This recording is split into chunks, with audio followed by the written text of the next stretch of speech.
Você não pode fazer com que uma pessoa nova que chegou agora pague por traumas que aconteceram com você no passado. Em 2019, uma pesquisadora chamada Laura Ross e a sua equipe analisaram 73 jovens que haviam passado por um processo de traição nos seus relacionamentos.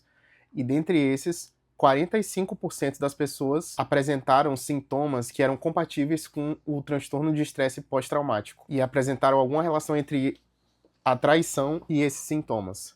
Eu não tô falando aqui que a pessoa traída vai ter algum tipo de desordem psicológica ou coisa do tipo, mas o que eu tô querendo dizer é que, às vezes, mesmo com o fim de um relacionamento, a gente carrega traumas que vão perdurar por mais tempo e continuamos em estado de alerta. E quando a gente não toma consciência desses processos na nossa mente, é muito fácil a gente deixar com que os erros do passado interfiram nos nossos relacionamentos presentes. Antes de entrar no meu relacionamento atual, eu tive 2 relacionamentos que eu posso dizer que foram um pouco conturbados, que tinha muita briga e muito ciúme dentro dos meus ex-relacionamentos. E durante um certo tempo, eu aceitei coisas que eu acho que as pessoas não deveriam aceitar antes de realmente encerrar essas relações. É muito difícil quando a gente tá num relacionamento que no cotidiano existe briga e existe ciúme e existe desconfiança, e o mais difícil é, depois disso, tu passar pra um relacionamento saudável.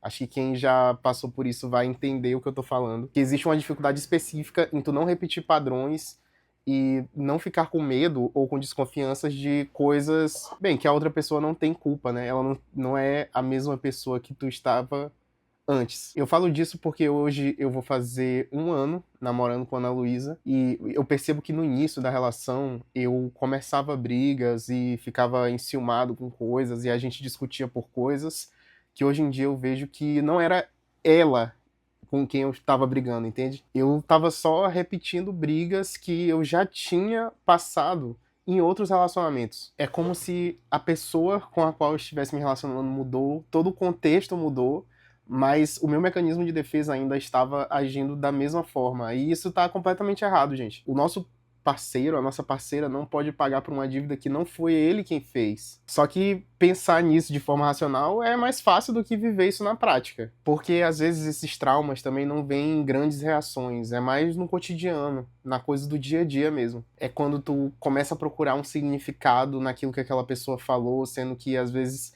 ela não tinha intenção alguma de dar aquele significado pro que ela estava falando, de sentir medo ou insegurança com coisas cotidianas. E esse medo e insegurança não te dão o direito de controlar a vida de alguém ou de ser hipervigilante com a outra pessoa. Ter vivido uma relação ruim não te dá direito de descontar tudo o que aconteceu na pessoa que tá no teu lado agora. Eu acho que a chave para melhorar é, primeiro, ter que ter um pouco de autoconsciência nesse processo e se perguntar algumas coisas, como esse problema que está acontecendo na minha relação realmente está acontecendo agora ou eu estou reagindo a algo do passado? Porque essas duas sensações podem parecer muito iguais.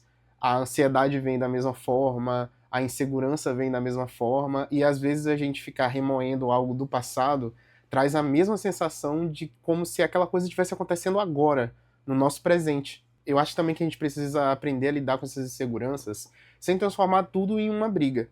Eu acho que é mais sobre entender o que a gente está sentindo do que acusar a outra parte de estar fazendo algo errado. Então, ao invés da gente falar, ah, eu sei que você está fazendo alguma coisa, a gente tem que aprender a dizer, olha, isso que tu fizeste ativou alguma insegurança minha.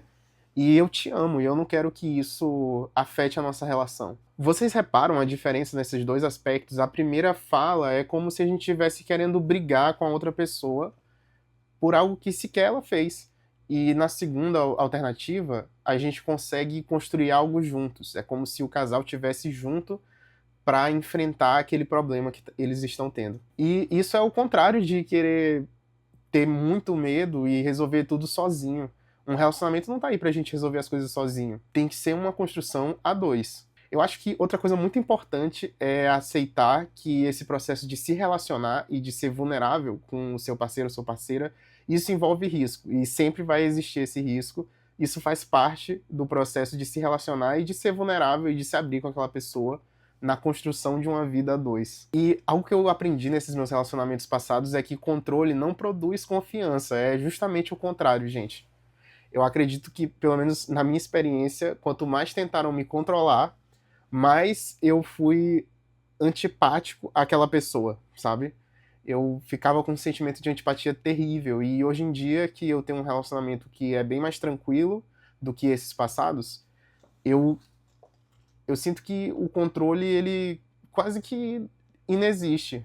É uma sensação de liberdade muito maior e de confiança. E, cara, eu acho que pra gente resolver isso não é de um dia pro outro. A gente precisa de um processo muito lento de autoanálise e de autoanálise dentro do relacionamento. É um processo de reconhecer gatilhos e de conversar e de se comunicar que às vezes pode demorar muito mais tempo do que como foi pra mim. Eu acho que um dos passos mais importantes nesse processo é começar essa autoanálise e, se possível, orientado por um terapeuta. Então, fazer terapia é algo que eu sempre falo aqui no canal, mas que, gente, é muito real e eu acredito que possa ajudar demais nesse processo. E eu também acredito que estudar um pouco sobre comunicação não violenta possa ser um caminho para a gente conseguir deixar essas dores do passado no passado.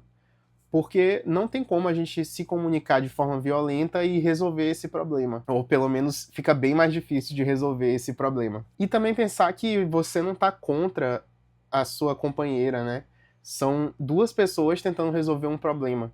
Quanto mais você quer ir contra a outra pessoa, mais isso vai gerar atrito e desconfiança e é uma bola de neve que vai acabar terminando com o seu relacionamento. Eu acho que para fechar essa ideia toda é que confiar em outra pessoa de novo e se abrir para se relacionar novamente não é ter certeza de que as pessoas não vão te machucar ou viver com essa insegurança de forma agonizante, mas é aceitar que o medo de ter um relacionamento ruim não vai te impedir de tentar ter um bom. E é aceitar o processo de que isso é uma construção que nunca vai ter fim. A gente sempre vai poder se melhorar e poder melhorar enquanto casal e melhorar dentro do seu relacionamento. Rapaziada, se você curtiu essa ideia, se você curtiu esse vídeo, eu tenho uma playlist aqui de outros vídeos que a gente tá batendo esse papo, como sempre, né? E queria agradecer você que viu o vídeo até aqui. Espero que tudo dê certo na sua vida, tá certo? Um beijão, gente, e até a próxima.